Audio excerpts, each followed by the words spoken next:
Our farming operation is located in Delaware, Ohio. I'm a fourth generation farm. Everything should be rolling, right?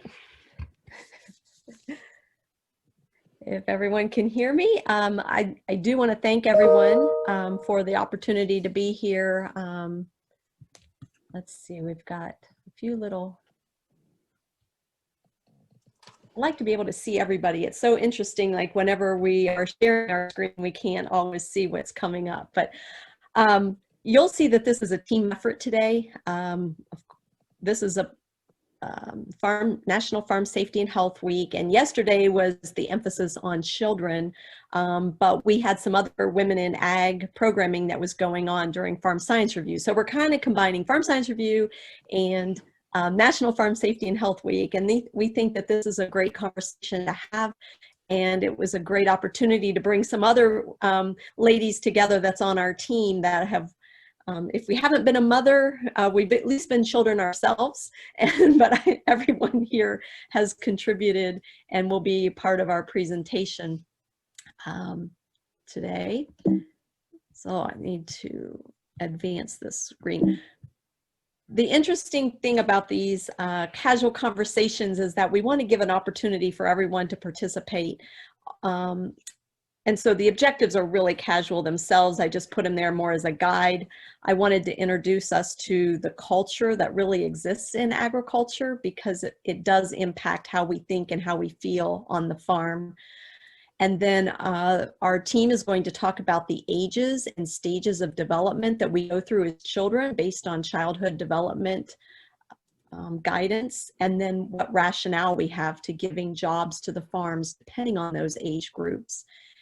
And then this whole presentation is really to get us thinking about how either we were raised as children, how we are raising children, and how we might train youth in the future to work in agriculture if we can start to think a little bit about those strategies. And so I know we were going to also try to use our chat boxes, and if folks are able to use the chat box, I'm going to let someone else manage that, because if I'm sharing a screen, I can't see the chat box, unfortunately. So one of the questions that we have, let me see if we go back, is if you have children, grandchildren, go ahead and type those ages of children you have in the chat box.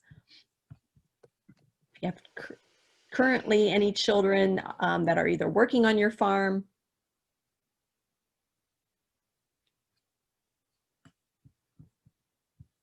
just kind of seeing the ages here. Nieces and nephews also count, Michaela. Thanks for bringing that up.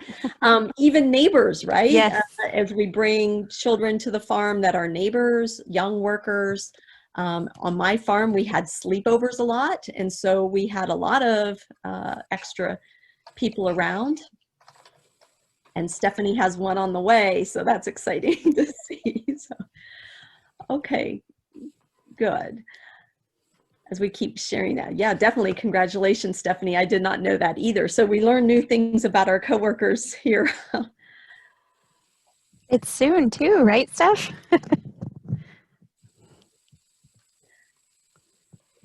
So during National Safety Health Week, one of the topics, again, like we talk about, is just agriculture in general, and that it does rank in the top 3 of the most hazardous industries in the United States. Now, I have to say industries because farming is an occupation within this industry. So farmers don't get all the bad rap. I want to make sure that I always say that, because when people say farming is the most dangerous industry, that's not accurate, because it also includes forestry, fishing, citrus growers, all of that counts in agriculture.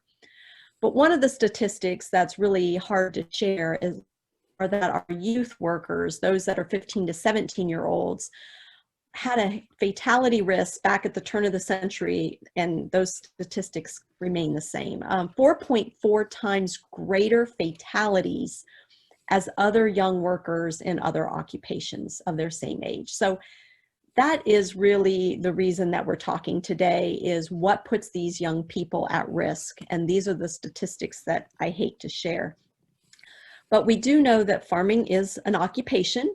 It's hard to determine when the backyard ends and your barnyard begins in this occupation, right? And so as we think about these young people are exposed to all the dangers that exist in an agricultural workplace: noise, dust, gases, equipment entanglements, exposure to pesticides. Whatever we as workers are taking into or exposed to, these young workers are also there getting that same exposure. And so when we think about children on the farm, I know I have some really tough adversaries that ask this question: why? Why are we even exposing these children to this environment? We wouldn't take somebody to work if we were electricians or welders. We don't take them to work if we're in the, the healthcare. So why are we taking them on the farm? So I want to, you did a great job with the chat box earlier. I would like to use the chat box again, because I have a feeling that the audience might know some of the reasons. Why do we allow children into the work site? Or why do we involve children at all in farming? So start seeing what we get here populating. Way of life.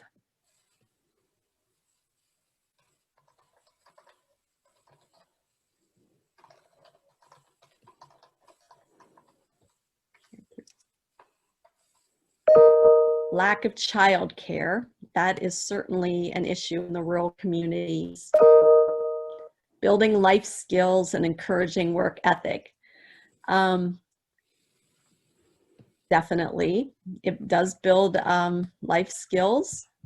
Education, so that we teach them. I see responsibility. They enjoy it. It's good for the soul. Learn responsibility, learn how to drive. So some of our critics will say, I haven't seen it here yet, but I hear it among some other audiences when they say, well, if they don't learn it young, they'll never learn it. And so some of our critics say, well, wait a minute, we can learn skills all the time. That's why we go to school. That's why we go to trade centers. So you don't have to know how to strike an arc and weld at the age of 7 when you can also learn it at the age of 17 or 27 or 37. And so, learning how to drive a tractor, as I agree that that's a great skill to have. Is that a skill that we need to teach our young people? And at what age do we teach young people? So I'm going to kind of play devil's advocate here today too. But I do think it's part of the connections that we have to land, to nature. And I also have always heard that if we don't, if we don't have farmers now enjoying it, what will we have in the future? And I like Sarah says, they want to be there too. And so I think we're all, even, people that want to take tractor rides, they want to be out there in the barn, they want to learn how to do things, and that builds that responsibility. So thank you for sharing. I had a small story that I wanted to share, and I found this in the New York Times. It was published back in the fall of 2018. And it was about this young man, and if any of you have seen this story, feel free to chime in. But as I read it, it was really heart-wrenching of what this young family was going through. And this was a 5-year-old boy, and let's see.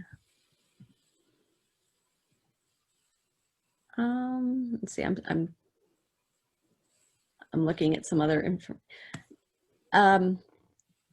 This is what has happened to his leg. I'm going to go really quickly through this story, But the bottom line is that he wanted to ride with his father on that skid loader. And as he was entering into the bucket of the skid loader, of which he has ridden with his father many times, it was that bucket that as he stepped across the bucket, he hit one of the hydraulic controls, and that smashed his leg between the bucket and the unit. And his dad was right there. And so this was the injury then that he sustained. And again, he's 5 years old and he's with his dad on the farm. As I read through the story, you know, they talked about the same thing. Reasons why they wanted this young man to be with them is to learn how to operate equipment, and because he wanted to be there. But as you start reading through the story, he has other brothers that are with him.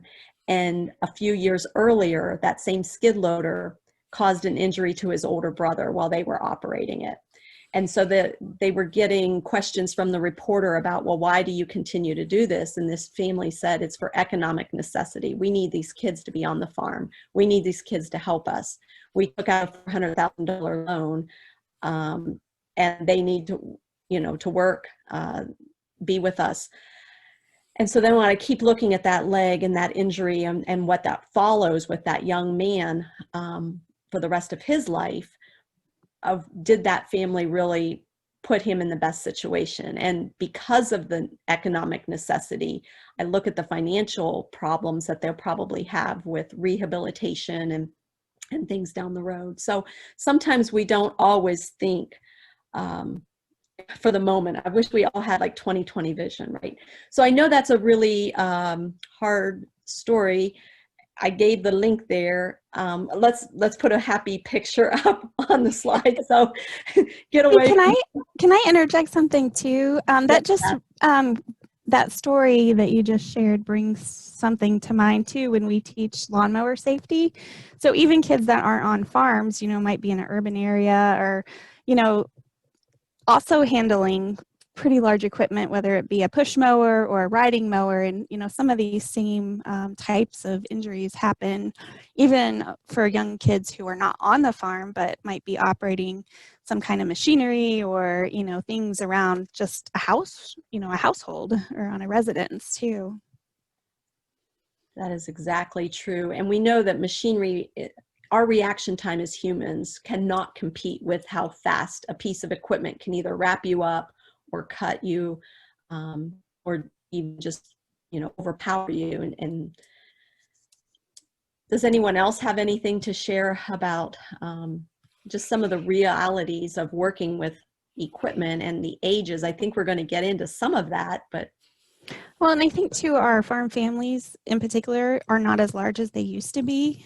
You know, my mom came from a family of 10, so there were a lot of kids to help out in various capacities and different age ranges, and generally our families are much smaller. So, and maybe that could be why, you know, some younger kids are having to do maybe, you know, some jobs that might be more appropriate for older children or young adults. Right. And you know, Dee, Beth brings up a good point just about the type of equipment. You know, we often think about, you know, the skid loader or the lawnmower, whether, you know, or any kind of operating weed, you know, weed whackers, any kind of power tool. But I think predominantly we use and make use of basically a golf cart or an ATV type vehicle. And I think about all of the things that I know and see every day in regards to that. So don't just assimilate the story with, say, like the skid loader or a tractor or some type of PTO. You know, there's these other things that we do that families have, right? Like all-terrain vehicles, and we have a specific program. We know we have ATV safety and things like that we talk about, but it just brings to light, I think, that there's multiple ways for this to occur, both on the rural landscape, on the 5-acre mini farm, or, you know, on the large farm that's operating and needs the family members, right, to help participate. Yeah, definitely. And I like the comment that Mallory put in that accidents do occur, but we need to teach the children, safety. And so I think early on as adults, we have to think of ourselves about, are we good role models? And how do we operate our own equipment? And putting that safety there and teaching what happens when something happens, not, I don't know about you, when I was taking my kids to swimming lessons the very first time and they were babies, you know what we did? We threw them in the water. And I was just like shocked. I thought, well, I could have done this at home. Why did I just pay for this? And the lesson that at the YMCA, they said, we first want to teach the kids how to get out of a pool or out of a body of water once they're in it. And so I thought, what a great safety message. I'm an occupational safety person. So we always want to tell kids how to stop the equipment or how to shut something down before we'd even want to teach them how to turn it on. So that way, in case they even come upon a family member that's injured with something still running, let's show them how to do quick shutdowns or get out of a situation. So I use that story every now and then. Especially in the training. Okay. Very good conversations. So when we think about what puts some of the youth at risk, and you could probably even think of some of these yourself, was what we're just talking, how do you get the knowledge and experience if you're not there, and how do you train for that knowledge? We know that kids lack the physical and mental abilities depending on their age, and as they're growing, those skills will develop. I put operating older equipment. So it doesn't matter if it's a skid loader, a tractor, an ATV, combine, pickup truck. Who gets to operate the new stuff? Usually the adults, right? We give our kids the old stuff to practice on. And when we think about that, that's like so backwards. The old stuff the gears might slip, the seat doesn't adjust. It's hard to get the brakes to engage. They're lacking the PTO shields and guards. So maybe we should be thinking about those hydrostatic new tractors and let them train in something a little safer than some of the older equipment. And then not staying focused on the job and feelings of immortality. Those are just everyday distractions that teenagers and young kids have all along. So part of the presentation then today was to really break down what's happening within us as we develop as humans, and then how does that help us assign chores to our kids with that childhood development strategy in place. So Beth, I think you were going to help take us through some of the preschool years and toddlers. Yes. So this is toddlers and preschoolers are so much fun. The world is new to them. Everything is new. But they're still developing. So you have to keep that in mind that, they're learning to use their hands, and they're learning to, coordination and matching their body movements with their eye movements and things like that. So certainly their attention spans are much shorter than adults or even older children. And that's something we definitely need to keep in mind. But it's such a fun age, but you have to keep them in check as well, because, this is one group that you take your eyes off for a minute and they can disappear and, have darted off and are gone. So, so those are just some of the characteristics. Okay. And I know some of you have children of varying age. Ourselves as toddlers or preschoolers. But some of the age appropriate tasks. So things that are fairly short in nature. So we're talking about less than 10 minutes or even shorter than that. Even some of my older kids, it's hard to keep them engaged for 10-minute time period. But so, things that don't require much balance, things that you can describe, that you have instructions that they can follow.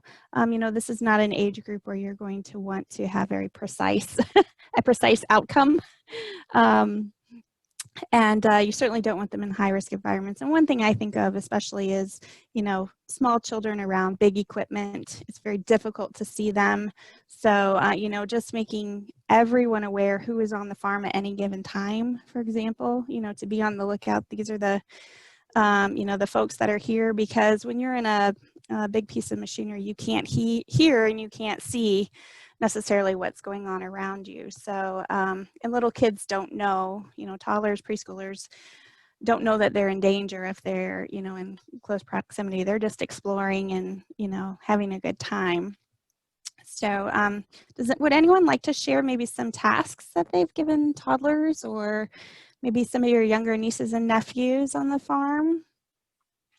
So one thing that we've done is, taking care of some of the smaller animals, so like our dogs and cats, so they can help put out the water bowl or put out the feed bowl, things like that have worked very well. So kind of giving them those types of responsibilities. But certainly those are things you still have to follow up and make sure are, are done. Yep, gathering eggs is another one.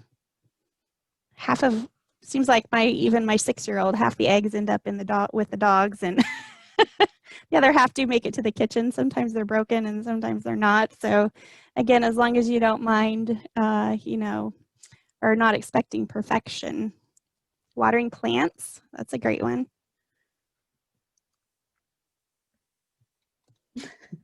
Deadheading flowers, taking care of plants, flowers, things around the house, or those are all excellent tasks that encourage their exploration, encourage their sense of wonder, and also kind of help them develop some of those coordination skills. Yeah. Good conversations. Thank you, Beth. Sarah, I think you were going to take our next age group. Wait a minute. We've got cleaning up empty stalls. That's good. Poop is fun, right? If they're already empty, then that's... Yeah. Oh, that's true. Sorry. Okay. So Sarah, you were going to take some of our elementary age students and what they're good as they're developing. Absolutely. So I think, as those kids grow and mature and we start to think about that next age group of 6 to 11 years old, we talk about how they're just to, develop their hand-eye coordination is not always the best at this point. It's getting better, but it's still not where, we are as adults. I think of the temper tantrums sometimes with that quick fatigue in this age group, and where it's 1 minute they're helping and all of a sudden they're ready for a nap. And so those are things that we think about. They're just starting to develop their memory, and those things that they go through, they're at that point. And so, even we think about that school day and that long time that they're there, that's a change for each one of them. And I think of that with being back to school after, with COVID-19 being off for months, those kids are getting back in that routine. And I think that's one of the things we have to remember with this age group. And just some more of those characteristics are things like, that attention span is not super long, 12 to 14 minutes. And so assigning something like longer than that, that's not going to happen. But they want to be right by your side. They want to be the helper in the back pocket, I feel like. And while they're not darting off like Beth shared with the younger ones, they're usually right there by your side. But again, they're a little bit of free spirit, having fun. They're a little more independent at this age, so they don't always take the most responsibility. They're excited to start something, and then all of a sudden it's started and, wait, you didn't finish that? And I think as you get frustrated or upset that you just started that. You begged me to do this. And so, then, and I have a daughter that just got out of this age range, and I always heard her say, well, why am I not doing the same thing my brother is? Because my job is boring. And we shared with her different things. And in our farm shop, she has one of the jobs of cleaning the bathrooms, and she doesn't like that for all the hired employees. But those are things that, you know, we looked through and said, okay, those are some of the things that you don't get those bigger jobs yet.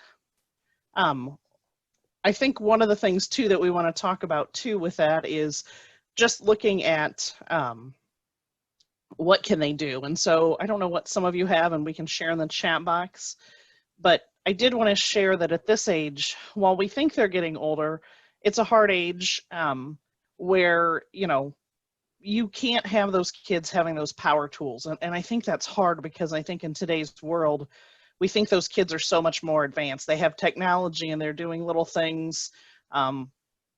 You know, I feel like this generation, the 6-year-olds now, you know, they've grown up with those things like iPads and those phones, but their hand-eye coordination is still not there. And I think even 4-H, when we talk about those 4-H books and those different things for this age, it's important to keep, you know, realizing that that's why those books, while you might think they can use those power tools, it's not in there because of that hand-eye coordination. And I think that's one of the things too that I look at. My kids have done the woodworking projects, and that's why it's broken down into tasks within there. You don't do the whole book in one day, or they're out of that. That's a stressful time. But things that they are great at, anything that involves sorting. If there's, you know, I don't know, my husband seems to come home with everything in his pocket, and we sort out bolts and nuts, and they'll do things like that. You know, we pile those up sometimes, and when they sort those. And then one other thing that I think we just want to share is that lawn mowing, while that's one of those learned tasks, not until they're after 10 years old. And I agree with Dee that after, you know, putting them on the oldest lawnmower is not always the best thing. I think, you know, getting them on one of the newer ones is key. And I think too, since I have 2 kiddos in this age category, for them to understand the why is so important. So for the lawn mowing, my 8-year-old, one of his friends is mowing their lawn, and he wants to mow our lawn. And, you know, just explaining about lawnmower safety and coordination, and even, you know, one person, one seat. Now he and his younger sister, you know, when they see somebody holding a child on a lawnmower, they're like, oh, you know, there's only supposed to be one person on that seat, you know. So, you know, really, they do have the capability of understanding the why behind the safety aspect. And, you know, if you can explain that, then, you know, kind of putting those limits on what they can and cannot do is more readily accepted, I guess, I would say. Yeah, great comments. Do we want to ask other jobs too, if they want to type those in the chat box? Sweeping the barns.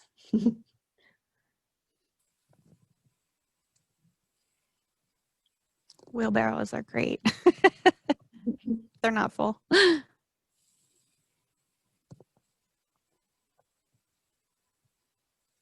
I think of wheelbarrows, Beth, and your comment and Carol's comment in terms of even during the fair, right? This age group cleaning pens, say at the fair, 9 times out of 10, you would find them emptying the pens and then putting each other in the wheelbarrow and driving them around the fairground. So make sure you're clear about your instructions. Yeah, right. That's just the part of having fun. Yeah, that's the fun part. Yeah. I still have, you know, some of them are long grown now, right? Have children of their own. And I say, do you remember when? And they're like, oh, yes, wheelbarrows, especially in the smaller animal barns like poultry or hogs, even in the swine barn. So, yeah, it's been kind of funny. And someone mentioned checklists. I love checklists. And even for the younger kids, maybe they can't read, putting pictures, you know, we have a, you know, checklist, and, you know, they're excited to check off things when, you know, they understand what it is that they need to do. Absolutely. They are bored with it, but. All right. Let's go to this next age group, and Heather, you can lead us to what we would call the tweens. Yeah, the tweens. So I have a daughter at the top of the tweens, hence why I chose the age group. She just transitioned from junior high school to high school at the age of 14. So she's a little bit younger, maybe, than some of our tweens. But this has always been a favorite age group of mine for a number of reasons. As we talk about their characteristics, I think this is the age that we think puberty. That's really the big developmental perspective that we're seeing. And that's kind of the biggest thing going on in their life. So they're experiencing a lot of different things, right? Things that they don't always understand. And so, I'm growing my feet, they grow out of their clothes, their feet grow, they get taller, they start to develop things that they didn't have before maybe, and it makes them kind of clumsy and they feel awkward. This is also a time when I know for my daughter, we were experiencing, at least in health class, lots of conversations about the importance of puberty and things that happen to our bodies, right? From that. But I think from the perspective of assigning chores and understanding them, that clumsiness and coordination, they're trying to deal with all these things. We have hormones that have entered in. We have these rapid growth phases where, they can eat you out of house and home one minute and the next minute they're on a diet. So just keep that in mind. And that the impact too with that growth is being able to manage some of those, the clumsiness that comes along with that growth spurt. I think why I enjoy this age group or what I like most about is that this is a great group where I consider them still moldable, right, in junior high. So they're able to grasp concepts, but they still have sort of that kid, like you're still able to sort of change their opinion. They haven't really formed true opinions. So the idea that they can learn a concept without having it demonstrated necessarily to them, you can assign them, tell them what to do step by step. They can practice that. So they have enough in their collective memory to be able to do that and to make some application. So that's that idea of that abstract thinking. And this was a big one for my daughter and I, is that generalization of experiences to themselves and others. This is kind of that age where I feel like they think they're 10 feet tall and bulletproof, and they don't really understand why. And the excuse is, I'm sure many of you have heard this that have children this age or have grown through this stage, is, well, Judy's mom lets her do that. So, why can't I? And so we have to go through that. Well, you're not Judy and I'm not Judy's mom. So, those kinds of things are very characteristic of this age group. We also talk about them, that 10 feet tall and bulletproof, that risk taking, they're rebellious, they talk back. Not one of my favorite parts about this age group, right? You have to get pretty creative in how you address them because they have an answer for everything. My daughter was an expert on everything. And I think some of that comes from the fact that we were dealing with her older brother, who's 8 years older than her.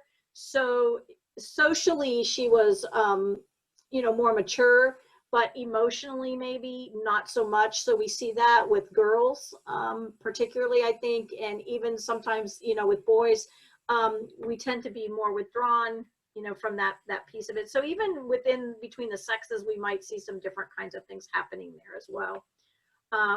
But yeah, if you give them, pretty much concrete solutions, they want to argue with you about why those things are proven and not. That's been my experience for those kind of things. And again, like I said, having two children that are about 8 years apart, my daughter was always like, well, you let Blaine do this, my brother got to do this. So that whole idea of justice and equality is very important to them. And being not only a girl, but being not as tall, she was very obsessed with like her growth. So she always wanted to be taller than she was, older than she was, and she just thought that made her, because she had reached a certain plateau. She either had more confidence to do things or less confidence to do things. So just some common characteristics that we've all experienced. And so as we look at tasks for this age group, I think that they are a very dangerous age group. I attribute that to sort of the movie, I think it was Disney's movie Up, where the dog gets distracted by the squirrel. So I'm constantly going, squirrel, and you can see that in their focus there.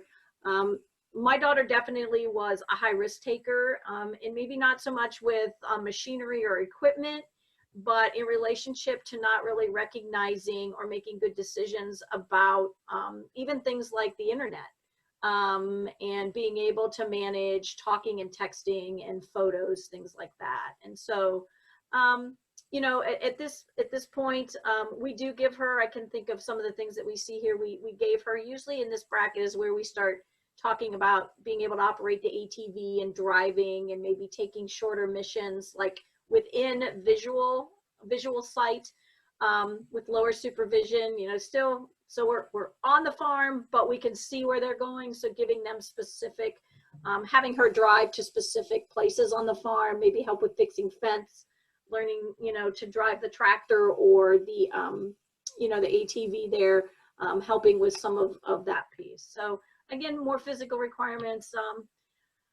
Power tools, we did teach safety, and we did at one point put her in the skid steer. I have a video of that, and just watching the hand-eye coordination, it's there, but like being able to transfer that information right to come down and actually operate that piece of machinery, it takes those pieces. So, you know, what we tried to do was give her smaller chunks of tasks to be able to do that and show that we had faith and teach her and responsibility. So it's kind of a balance. And then, you know, tone of voice has a lot to do at this age. Again, very argumentative, very much wanting to kind of talk back. So I'm happy to, those are my experiences. And you know, this is a fun age, but it's also a challenging age as we watch them grow into young adults. And I think sometimes in this age bracket, you can see things from Beth's group in that toddler and preschool age, clear through Sarah's with the elementary. And you may even get the combination that some of them, as they mature, right, are moving into the next category, which is that 15 to 18 for those kinds of things. So 12 to 14 is fun, but challenging. What other things have you done? I was noticing Carol had some comments here. Looking in the chat. So we got a question in here that says, what recommendations do you have on payment, rewards, privileges for kids at different age groups for the work they do?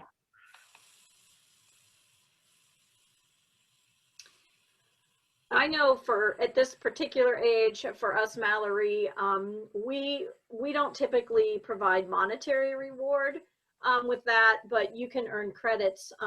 At this point for Jaden, one of the things that motivated her wasn't really financial, so there wasn't like a money or those kind of things, but it was, you know, being able to accumulate points to get on the internet, or, you know, talk to somebody on texting on the phone in relationship to that. So I always try to match that kind of thing, that reward or that privilege, to like where my kids are at and what you kind of have to know what motivates them, right? And I think that's a little bit different, but for her, it was being able to do those sorts of things and having, you know, time on the computer or time on a telephone, you know, a cell phone, or even time away with, you know, junior high friends, those kinds of things. And schoolwork is very important to me. So I tend to put more stock into education.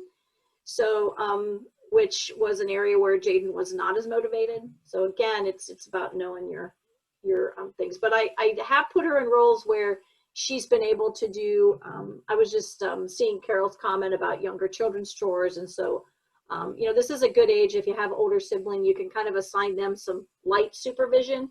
They don't always enjoy it, but, you know, it kind of gives them a little control over situations and help with those younger kids.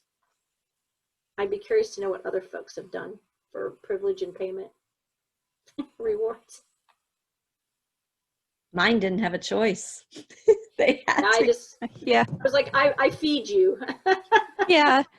I think because I have kids of lots of different age ranges, like we've done things like, you know, well, when everybody gets their, you know, respective jobs done, then as a family, we get to, you know, do X, Y, Z and have fun, like go to the movies and go out to supper or something like that. So even, you know, though that it's not truly a, you know, you get this much money or something like that, everybody gets to enjoy something together. So that's been a good motivator. Ice cream's always a really good motivator for any age.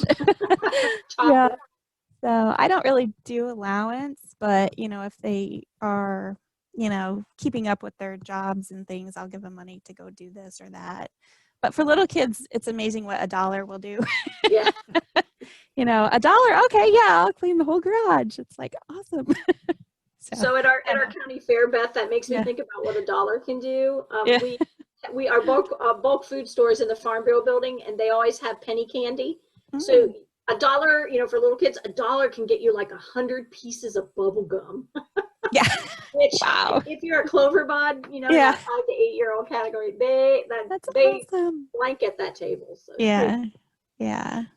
So I don't know. I try to always do like, I don't know, like if you do this, then you can go play in the water, you know, play in the sprinkler or, you know, something that I know they'll enjoy. But sometimes you have I'm laughing at the rules because I would say, I mean, I can relate to so many rules. I hope everyone can, showing up in the chat box.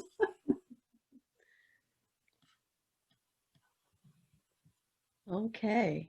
Yes, I like the animals eat before people eat, especially when you're in the 12 to 16 year range and you have fair animals. That's not the thing they want to do first thing in the morning is get up and take care of those animals necessarily. But you don't eat until they eat is a good one.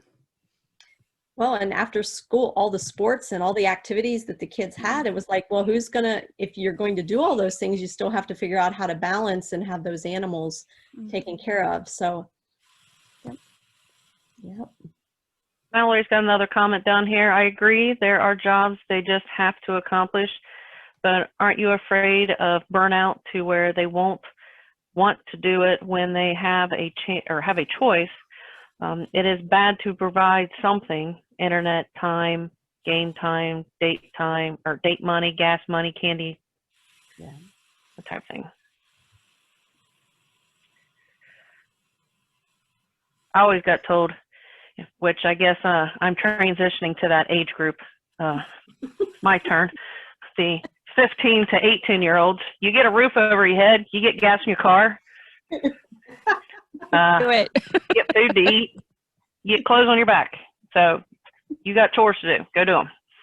Which I was always very proud to be able to say that Mom and Dad helped me with my first truck and gave me gas money for doing stuff on the farm. I just didn't get an hourly pay or any. We didn't even have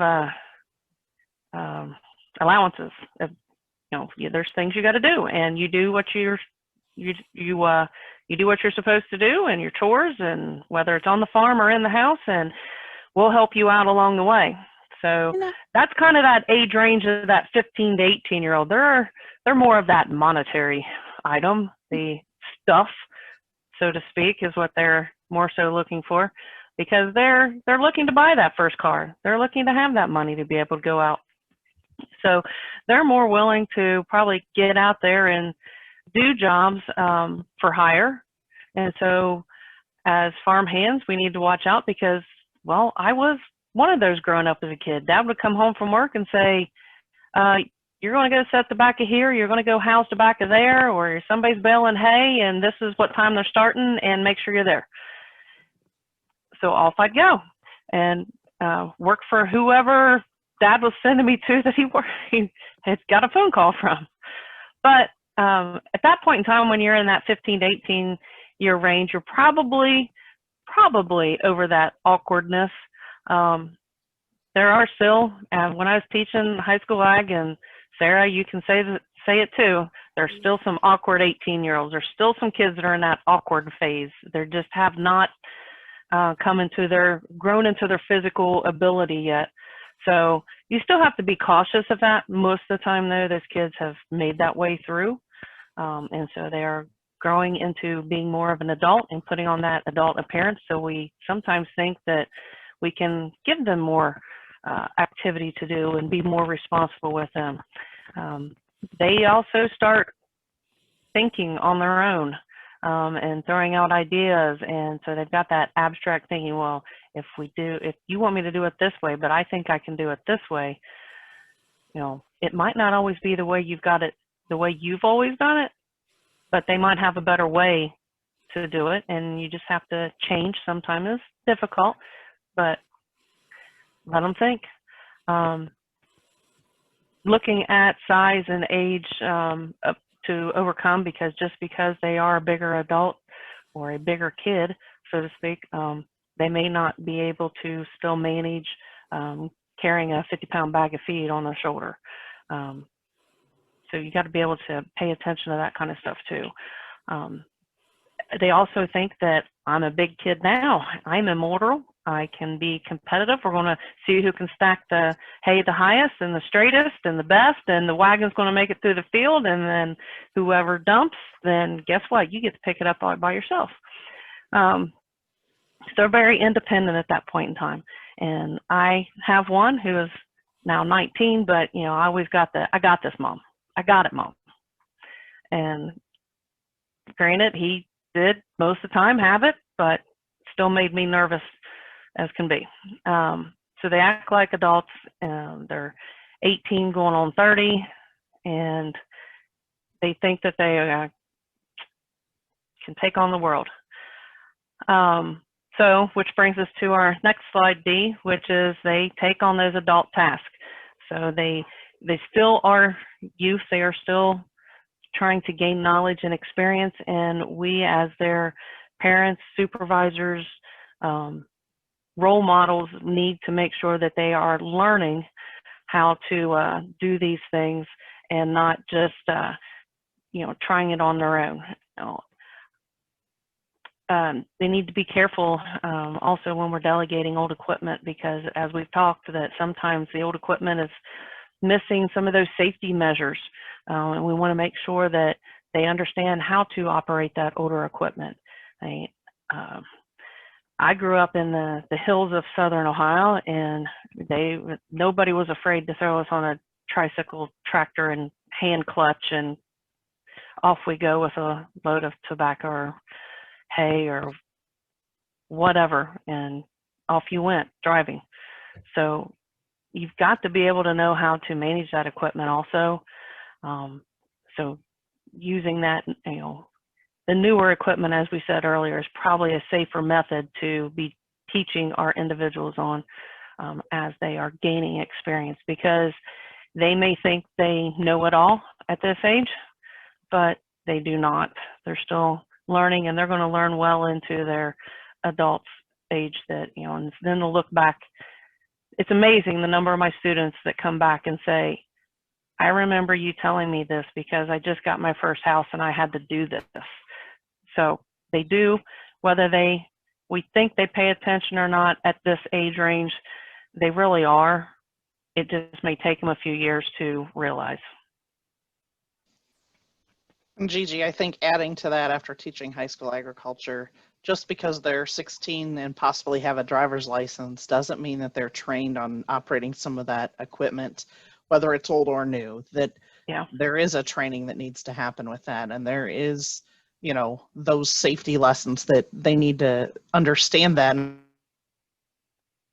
When I, like how I grew up on a farm, you learn by experience. You weren't always told like why those things were there. And I think as the mom and me, that you share those things, like why we're doing that. And I think there are some great, whether you're in 4-H or not, you know, the Tractor Safety Project is a great one, just to even go through that book with your kids and some of those things. And you can compare that to lawnmowers and those things. So just one comment to share.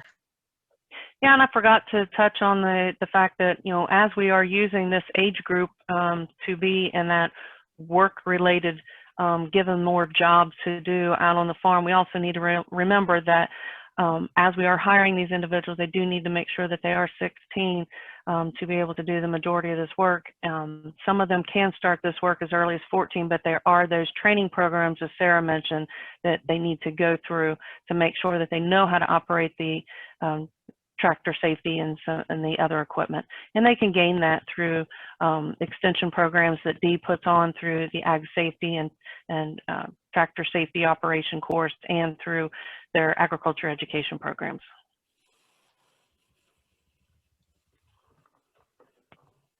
Yeah. Anybody else?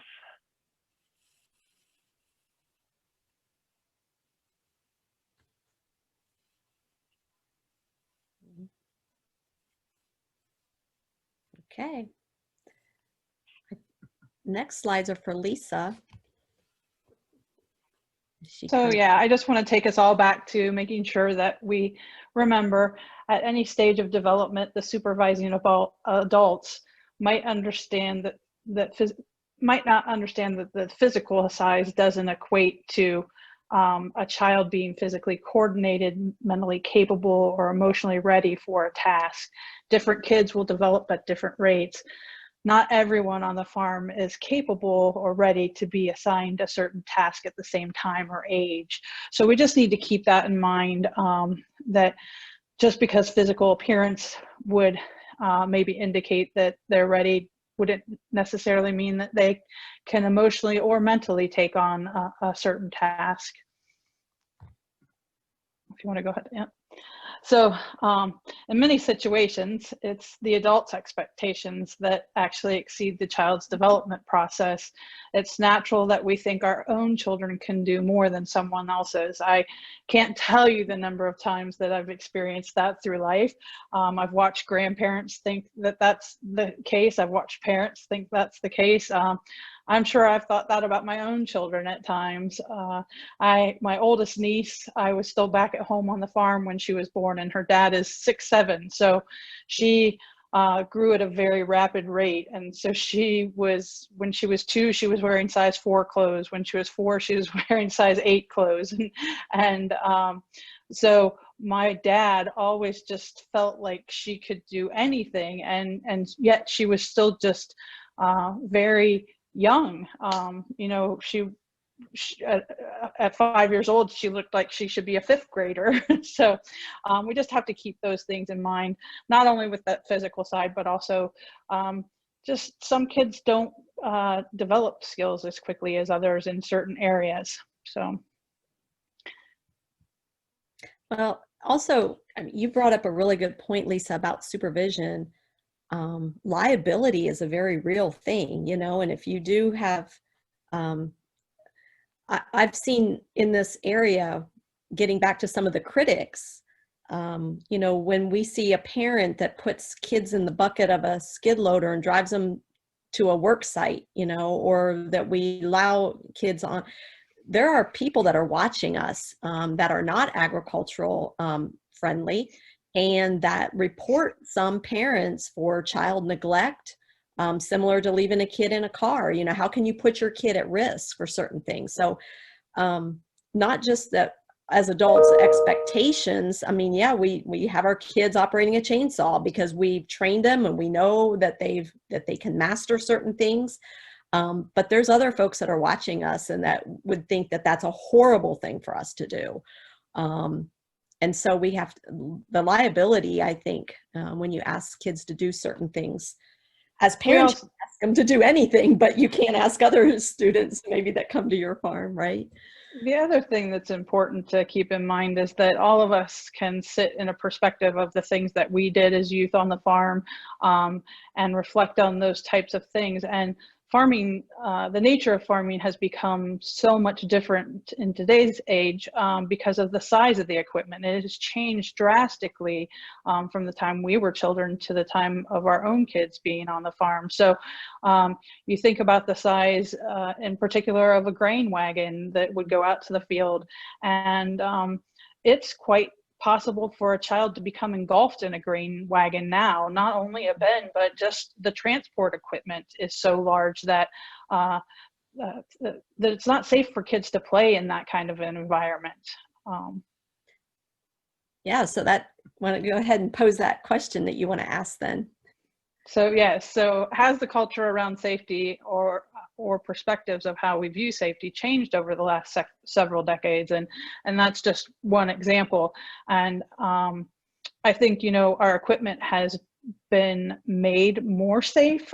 We've used some engineering controls and had developments through the years that allow for some of those, you know, ROPS to be on tractors and things like that now that weren't in place many years ago. I remember my grandfather, when I first started being on the farm with him as a young child, had a extra tractor seat that he had mounted to the fender on the 4020 and put a seatbelt on it and stuck us all up there on the fender and let us ride right alongside. And you you wouldn't want to do that.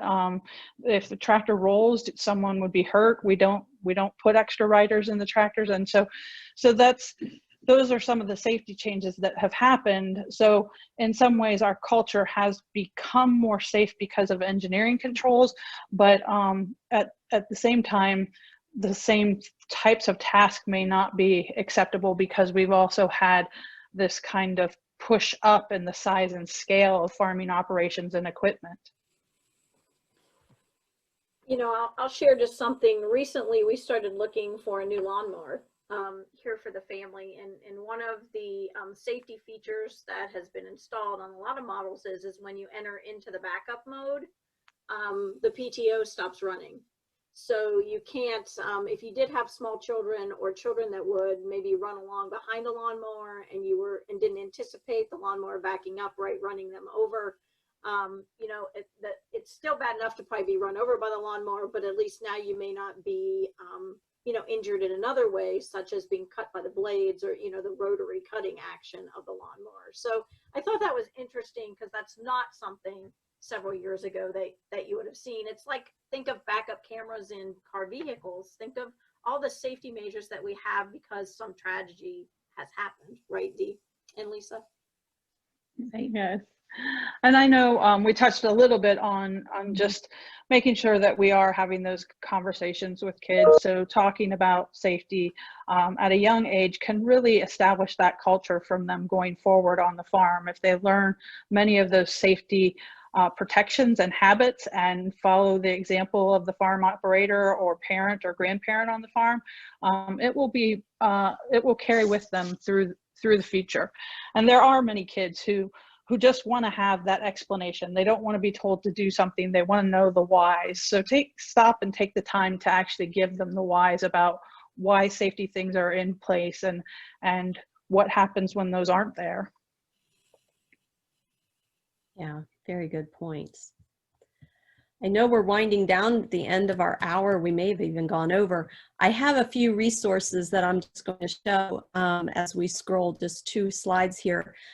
Safety in Agriculture for Youth is SAY. That is a national movement, and there is a website for child curriculum and teaching curriculum.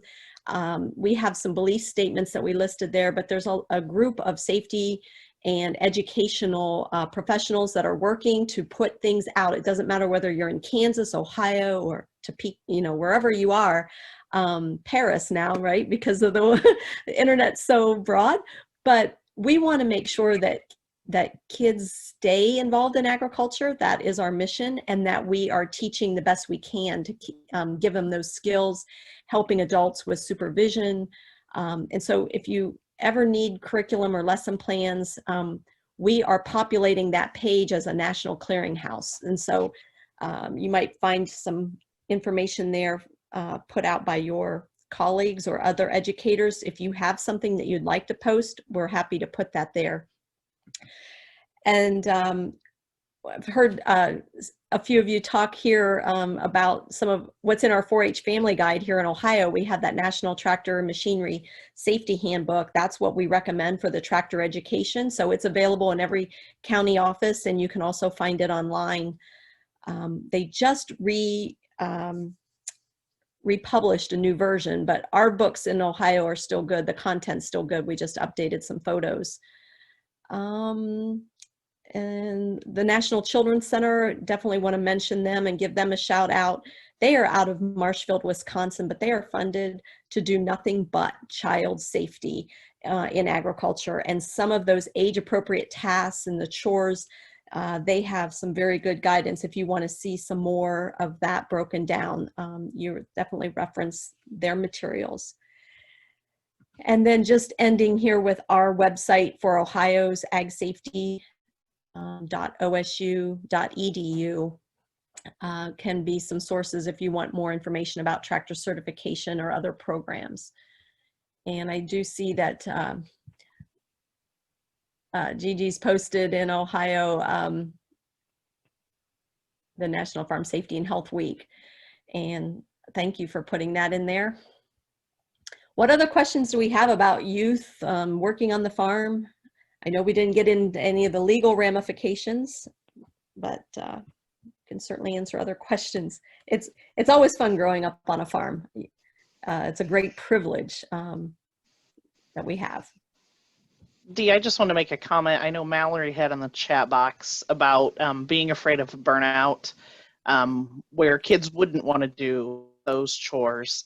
And I think as I moved into extension and started teaching some of the farm succession planning, when you think about running your farm as a business, and we've kind of changed our mindset on our own farm, age appropriate, just like in our jobs, for those of us who are working, you have vacation time and you have some sick time and some of those things. And we've allowed our kids to have vacation time. They have to, we're trying this whole, you have to give us 2 weeks notice. I will say for the 12-year-old, just need a break. And we talk about that balance of being able to look at, we can't let everyone be off on the same day unless we have someone else. And that's because we have livestock. And so talking through those things as a family, and I think that family conversation is important to help them transition if you want that farm to continue on. So I think that's a way, Mallory, maybe that you can use as an idea for that. So Sarah, just keep thinking on those lines. What about job descriptions? I mean, here we are trying to explain to kids that, you're not old enough, or you're not tall enough, or you're not strong enough, or maybe it's a job description that you advance from, this is what's going to be required at this age and stage of development. And then, not everybody on our farm got to drive the tractor. I'll be honest with you, because growing up, there were 3 of us daughters on my own personal farm, and there were some of us that we knew one of my sisters was never going to get behind the wheel. And so I think a parent can say, well, these are the skills that you need to be able to perform this position. And so not every person would be able to operate a tractor or would be able to operate the wood splitter. And I think as my kids have gotten older, we actually transition planning, that it was important to give them those jobs. And I think they take ownership too. And we've looked at those age appropriate tasks. And I think as my son rolled into being an FFA member and those type of things, that actually helped with his supervised agriculture experience too, just because he had a defined set of jobs on that side. Mm-hmm.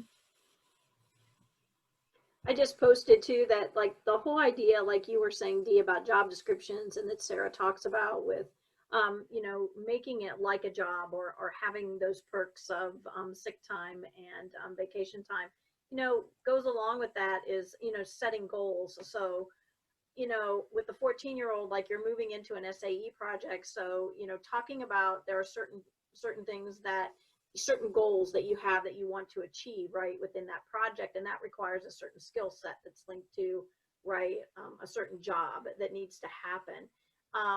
And so, like Sarah, we too have encouraged, not maybe to the same thing as, say, vacation time or sick time, but we've said, it's about setting up kind of those expectations up front.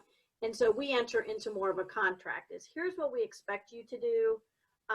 You agree to do this, and this is how you let us know, or you have to communicate, right, when something needs to be done. So, for example, with my daughter, she's unable to drive a car, so she's still at that age where she needs to be taken, say, to after school activities or meetings.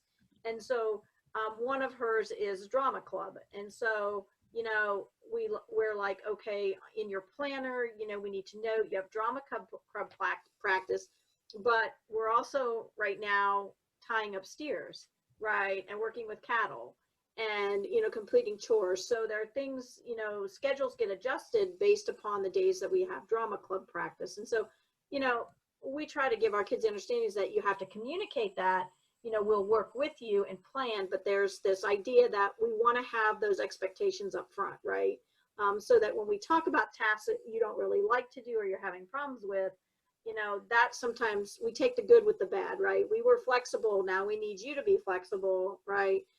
So teaching that. So I think it all rolls together, but I found that, you know, those things like goal setting and identifying expectations can help, right? If they know this is what it takes to do this job up front, then, you know, they have to understand that there are going to be things that they really like to do and things that they really maybe don't like to do. Right. Well, this has been a great conversation among some of us, and then some that have not spoken up. We hope that you have taken some points away, or if you have anything else that you'd like to ask or share, this is kind of like last call.